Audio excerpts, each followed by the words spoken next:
what I realized too is that I cannot do everything, and I cannot be everything to everyone. It's so hard. I know. But I have to prioritize because I have to have some left for my family. I have to still be able to think straight too. Well, I have to prioritize.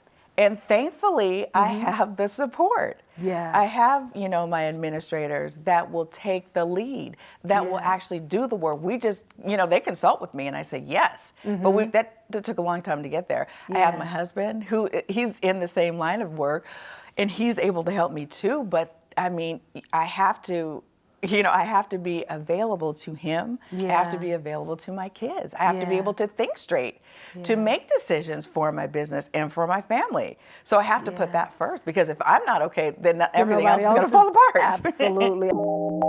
Welcome to another episode of Leaders in the Spotlight with me, Tige Charity. This podcast is for C-suite leaders to discuss their experiences and provide insight, encouragement, and inspiration for seasoned and inspiring leaders, offering valuable solutions to today's challenges that will inspire, ignite, and invigorate new and seasoned leaders to walk in their God-given authority with compassion, kindness, and empathy. So sit back, relax, and be prepared to be inspired with today's episode of Leaders in the Spotlight. Thank you. Welcome to Leaders in the Spotlight, where we dive into the highs, lows, and unexpected plot twists of leadership, sharing tales from the top. Today's guest is an entrepreneur extraordinaire and a passionate advocate for individuals with special needs. Her name is Pamela Dixon. As the CEO and founder of B-ALL Unlimited LLC, Pamela has built a network of residential facilities and essential services, employing teams of 50 dedicated professionals to support this community. With a strong foundation in education and counseling, Pamela's journey is driven by a deep commitment to service. She earned her bachelor's degree in English from UCLA and holds 2 master's degrees in educational administration and counseling from Cal State University, Los Angeles. She is also a proud member of Alpha Kappa Alpha Sorority Incorporated. Join us as we explore Pamela's path to leadership, the challenges of building a mission-driven business, and the impact of purpose-driven entrepreneurship. Pamela, welcome. Thank you so much for having me. Of course, I am excited. This is our first time meeting in person, but we've talked before. Yes. So welcome. Thank you. Let's talk leadership. Let's do it. When did you first realize that Pamela was a leader? When did you first own that reality? My mom told me that probably at the time that I was 9 years old, she says, "You're never going to work 9 to 5. You're not going to do that." And I thought, well, I don't even know what that means at 9 years old. But I knew that I always like to help people. An example of that is even in elementary school, I'm helping the children that no one else likes, the kids that the children that no one plays with on the playground. I'm, attracted to those and supporting them. So when my mom said that, I thought, okay, well, all right. But I think that started then, that the seed was planted, and I think it has grown ever since. Wow.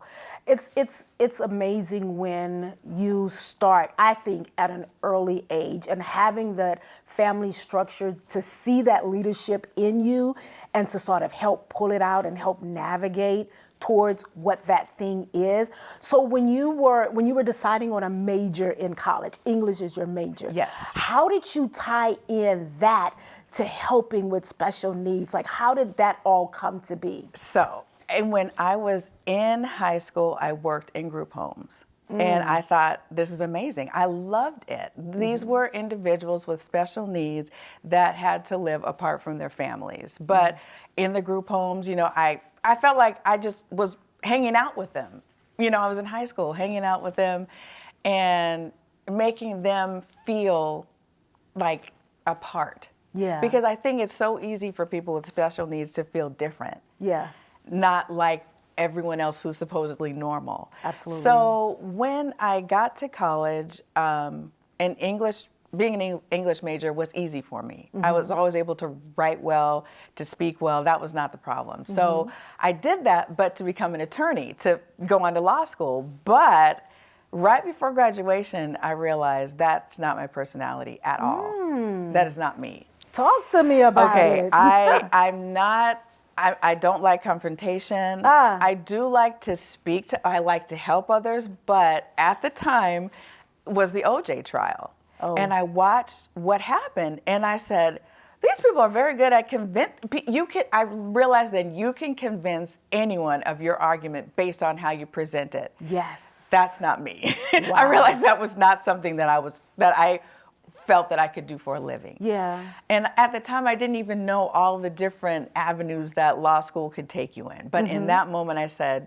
that's not me. And I said, what do I really like? And I said, I love to help people. And so I decided to get my master's in counseling. That was always the one that people wanted to bring their problems to. People always wanted to talk to me. And my mom and my daughter laugh at me now because they go, here she goes talking to other people all the time. She doesn't even know these people. Why is she talking to these people? But I realized that was my gift. Yeah. To be able to talk to people and to make them feel comfortable. But then I realized when I went through the counseling program, I don't know that I can sit and listen to people's problems 24/7. Right.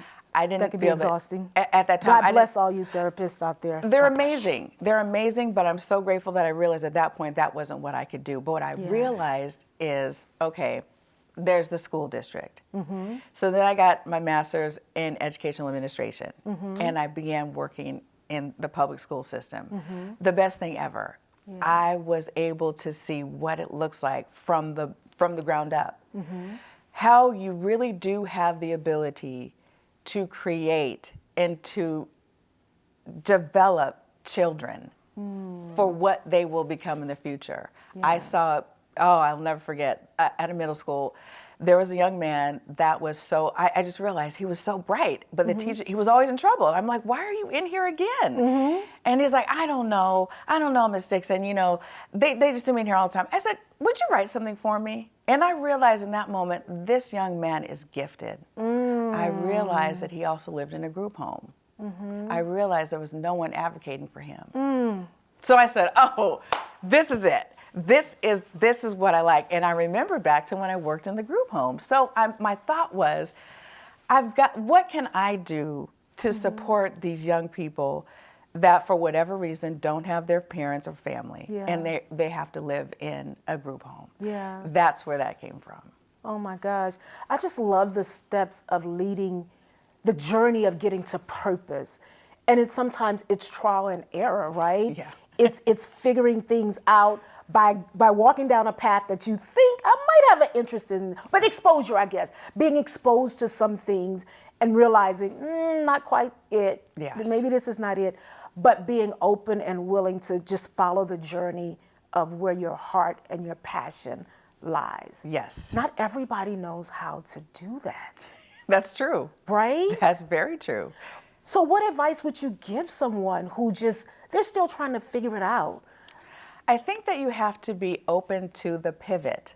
That's Life good. is never what you think it's going to be. Yeah. I have so many examples of Look, that. January 2025 taught us all that, right? No, COVID 20, taught us that's when it all started. that. And then, January started that all over again saying, well, what I thought, that most likely will not be. Right. And you have to be able to pivot. And it's okay. It's okay to start over. Yes, that's good. It's okay to have a plan to rethink things. It's okay to go against the norm that maybe your family set for you. Oh, come on now. It's okay because sometimes that's not what's in you. And if that's not in you, that's not where you're going to succeed.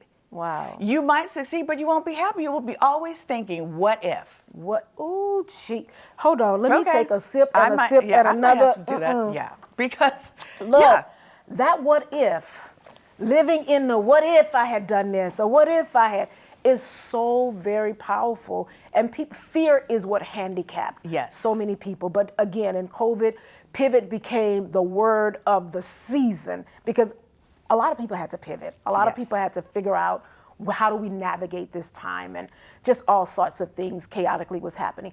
But to start a business, because you started your own business, you went from working in the group homes to launching your own business. Talk to us about that journey. How did that happen? What did you do to get there? This is such a story too. I was working in the school district. I loved it there. I was at Crenshaw High School. That was one of my favorite. I started in Compton Unified School District. That was amazing because there were, again, so many amazing children that I prayed to God. Still, someone gave them the opportunity because they were bright. They were everything. Yes. They just needed the direction and a chance. So, on to Crenshaw, same thing. Very brilliant kids that had access to a lot of things, but I was fairly new there. And I had received a reduction in force letter every year, but I was like, I think it's going to stick this time. So I said, you know what, it's probably time to lay the foundation here. Let me get the paperwork done and everything that needs to happen in order to open the first home. So I was able to do that, thank God. And I'm not kidding. I received the notice in June that was my last day there. Wow. July, I got my first client.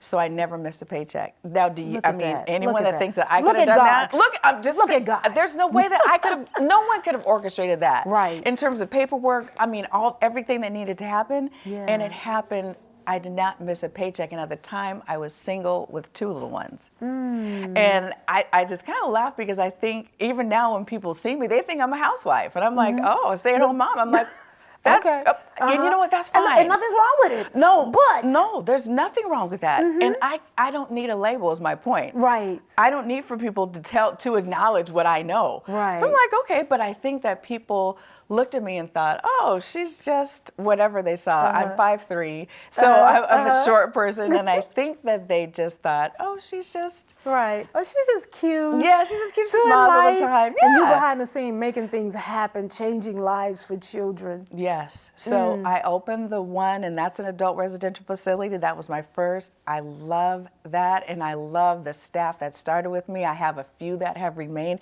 That was in 2009. Wow. And then I look up and I'm like, it's 2025. What just happened here?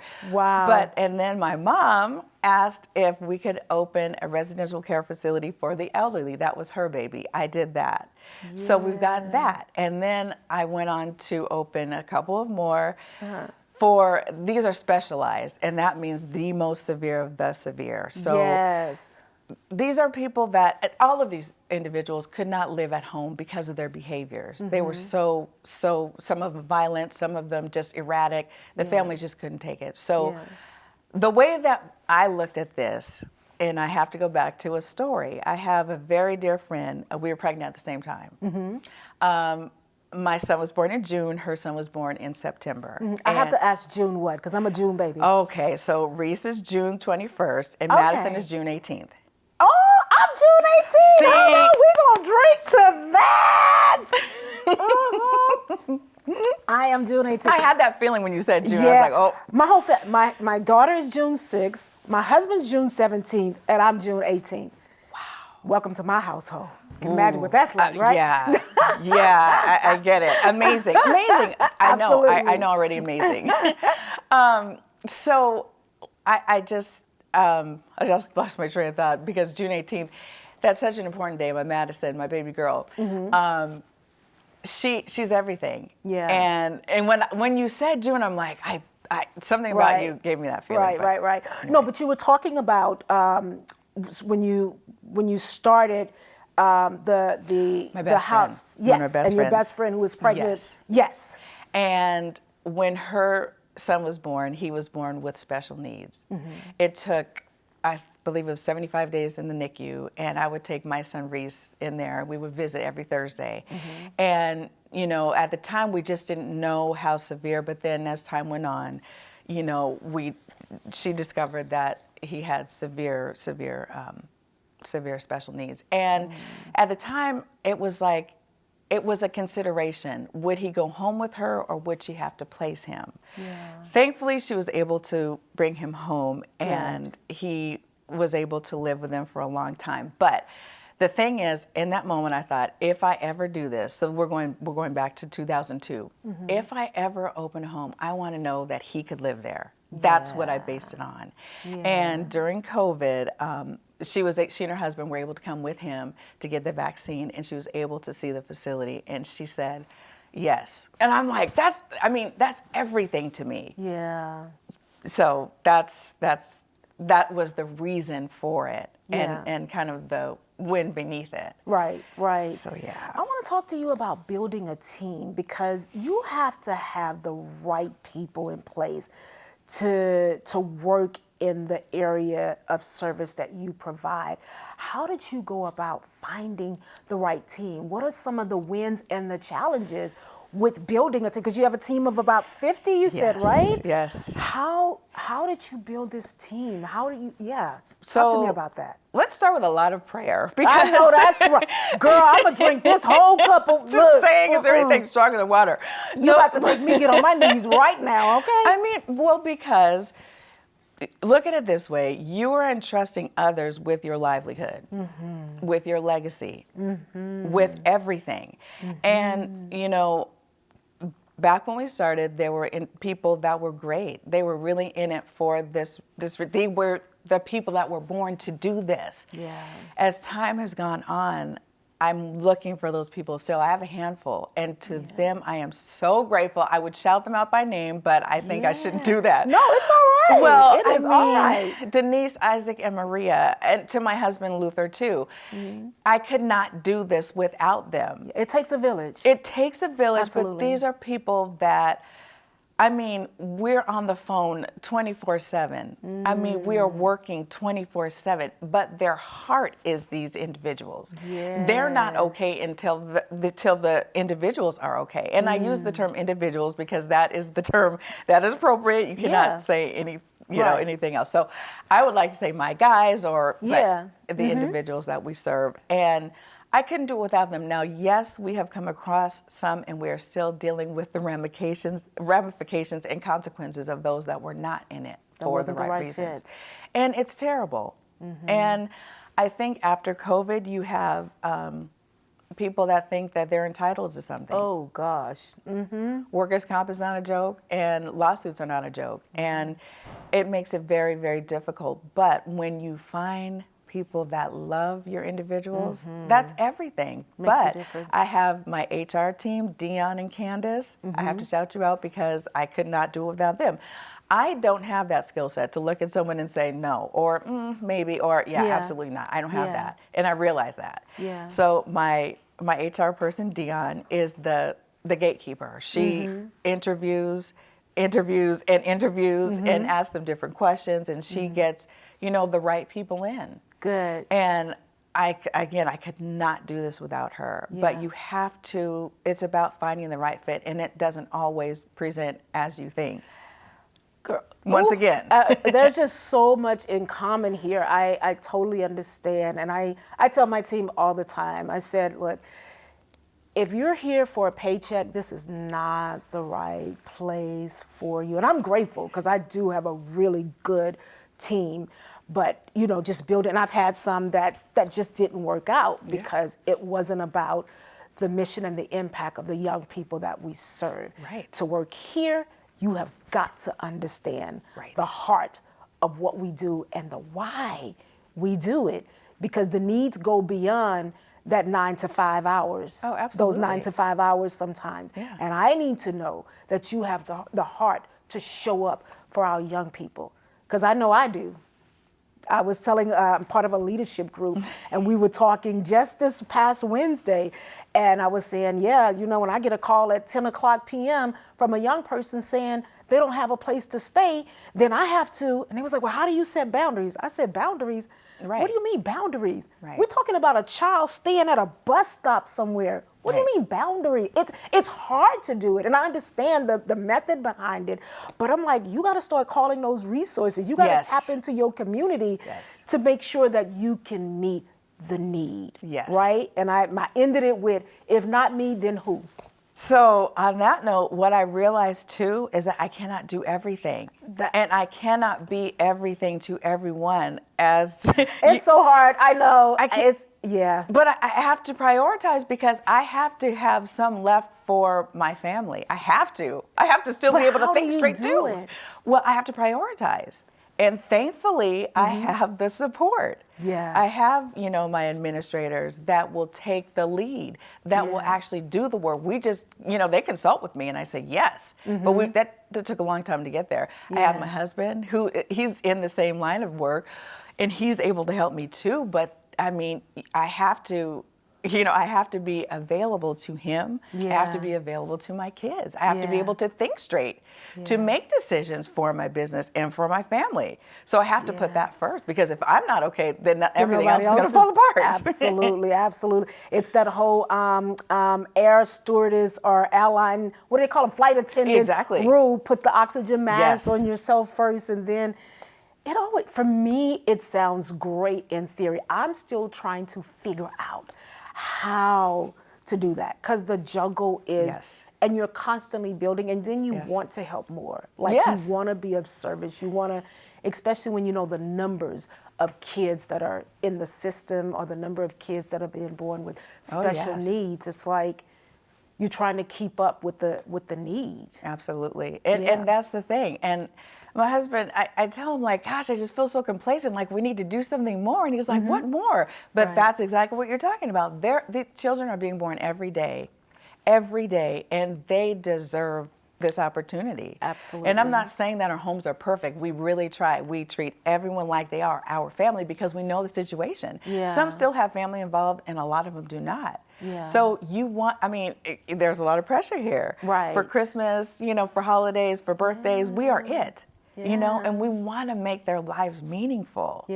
So, but I mean, we're moving on to a different level now of service, which is the group homes.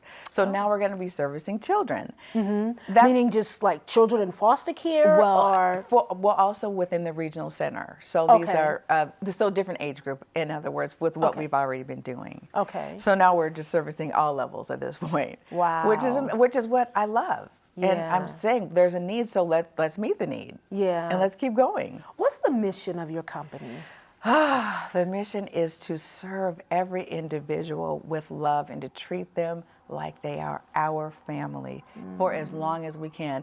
And with everyone that works with us, you are part of the legacy. The legacy, by that I mean, I've had mentors that shared with me how to get into the business and to grow the business. That's what my mission is for every employee that I have. Not everyone can receive that.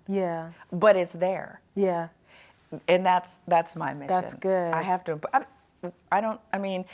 there is enough for everyone. And I think that we kind of forget that. And we think, it's only supposed to be me. This is all for me. I got to keep this information, close to my, no. There is enough. There's more than enough for everyone. I tell my friends all the time, God has provided enough light for all of his children to shine. Right? and I know him to be a provider.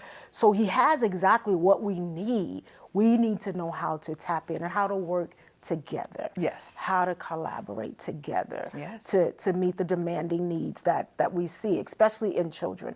And I tell people all the time that scripture that I hold near and dear to my heart is James 1:27, that true religion is taking care of orphans and widows. Like it is our collective responsibility to look after children. Absolutely. Right? So I want to talk to you about mentors because you mentioned mentors. How do you find the right mentors? I am fortunate enough to have known the mentors most of my life because they were my mother's best friends. Yes. Wisdom just pouring down like rain, and right? You're just sitting there as a little kid just listening and, at the kitchen table, not really understanding what you're listening to, but not understanding that it's forming who you will become. Absolutely. And the two ladies are Carolyn West and Ann Hamilton, and they are amazing. Back in my goodness, so this had to be in the 80s when they started in this business.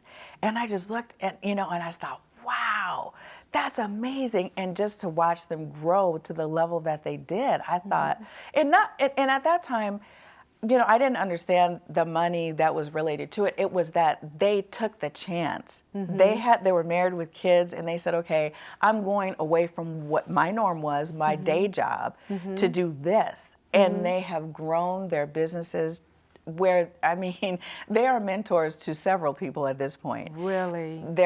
I was maybe 10 when I realized, okay, here's what was going on. So there are people my age and older or younger that have watched them and that are now a part of that community. Wow. I don't think that and I'm going to have to tell them, because we do have a group that we belong to called SACO, and I think I need to let them know the impact that they have left within our area. They're great. Amazing. What does SACO mean? SACO is Society of Care Providers organization. Okay. So this is what we do. Yeah, y'all in a community where iron is just sharpening iron, right? And we don't even know it. We're just doing what we do, but sharing the information with one another to make their lives better. That's good. Yeah. That's good. We need that. We need to be able to lean on and have that support system, that when we are feeling at our lowest, they can pick us up, and vice versa. Yes. Right? Yes. That's so. In terms of just, I guess I would assume these are the leaders you admire, because I usually ask, like, who are some of the leaders that you admire? But you've already really touched on some of the leaders that you truly admire. Well, there's one more. Oh, tell me. Who is it? Teresa Lowe. Oh, girl, yeah. Now we share that one, okay? I'm just saying. Okay, so we sharing her. Teresa, I've known. So our kids went to school together, and again, now we look up and they're all in college, except for my little one. But it's crazy that time has gone by that quickly. But Teresa has always been that. Yeah. Always been the one to share information, to say, how you doing? Are you okay? Is there anything I can do to help? And to call me whenever there's some good news to share, even when there's not so good news. But she always had information and is never afraid to ask my opinion, to share it with me, to say, hey, do you need this? Can this work for you? And that's how we met, right? Exactly. That's right. That's how we met. So, yes, she would be my other person. Absolutely. I'm going to drink my whole cup of water on that one too, okay? Yep. No, she is all of that. We actually had her on, the show was at that time called Leadership Realities. We recently changed the name to Leaders in the Spotlight, kind of parallel with the organization's name, Kids in the Spotlight. Got it. Yes, absolutely. She is definitely a great resource and just a great human being altogether. Period. And makes it look easy. Effortlessly, every single day. Yeah. Okay. And that's someone, when we talk about 10 o'clock at night when kids need a place to stay, I have on speed dial, because I know she will connect me with the right resource. So exactly. Yeah, I pulled her out of bed a few times. So what advice would you give up and coming leaders? Someone who's still just trying to figure it out, like they know it's something there, but they don't know how to connect the dots. Don't be afraid. Don't be afraid to step out. Don't be afraid to ask. The worst that someone can ever say is no. And I know that my kids would be like, Mom, I can't believe you. You know what? Yeah, why not? Be confident in what it is that you're asking.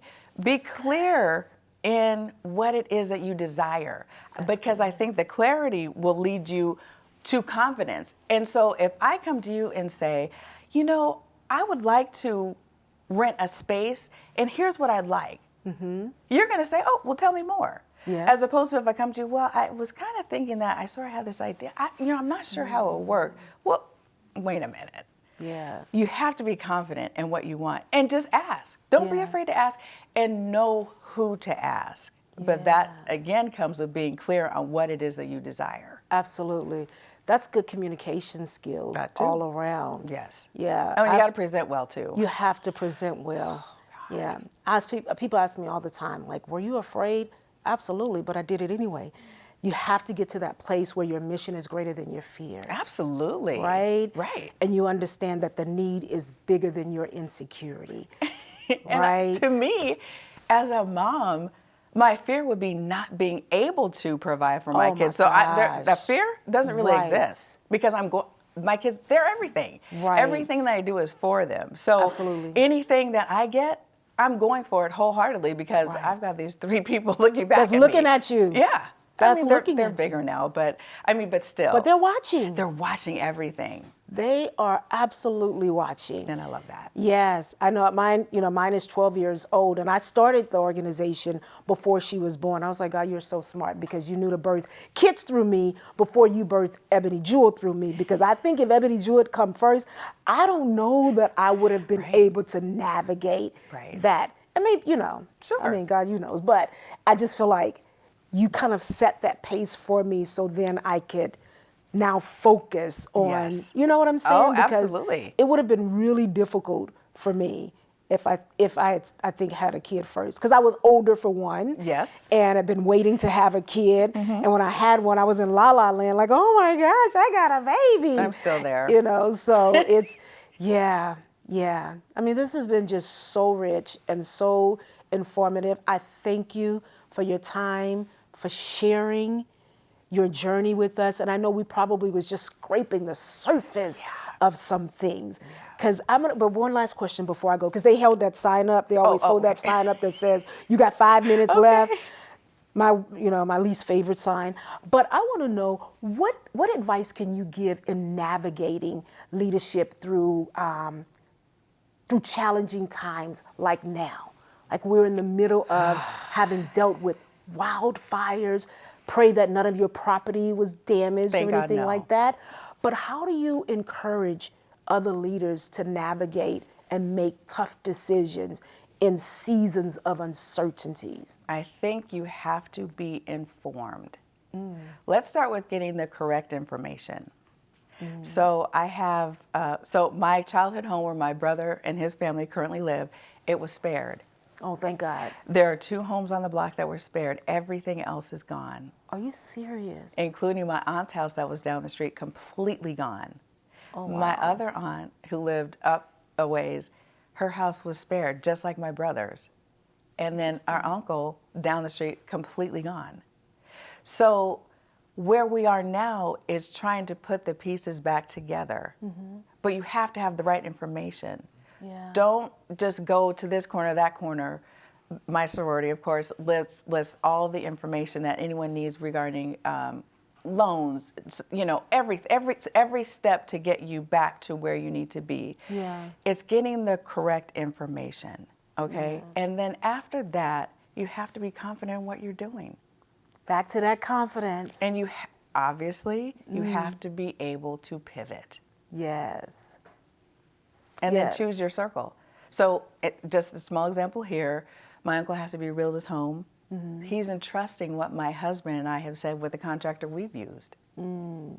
That was different in their relationship, but this is real. This is the reality. We just remodeled a home completely from the bottom up. Check our guy out. You can check out this other guy, but people now are going to be trying to charge you. Absolutely. Yeah. You have to be careful. Get your information correct. That's Get good. your circle, and don't be afraid to pivot. Well, ladies and gentlemen, you have heard from Pamela Dixon. I know you've got something today to help you on your leadership journey. Thank you again, Pamela, for being here. Guys, I need you to do those 3 magical words: like, share, and subscribe. Invite someone else to tune in and watch other leaders like Pamela share their journey, because again, I believe you will grab something, hear something that will help you on your journey. So until next time, stay tuned. We'll be back next week with another episode of Leaders in the Spotlight. Bye now. All right, ladies and gentlemen, that is our show for today. I hope you were inspired and you gained some valuable nuggets that will help you to become a better leader and to walk in your God-given authority. Bye until next time.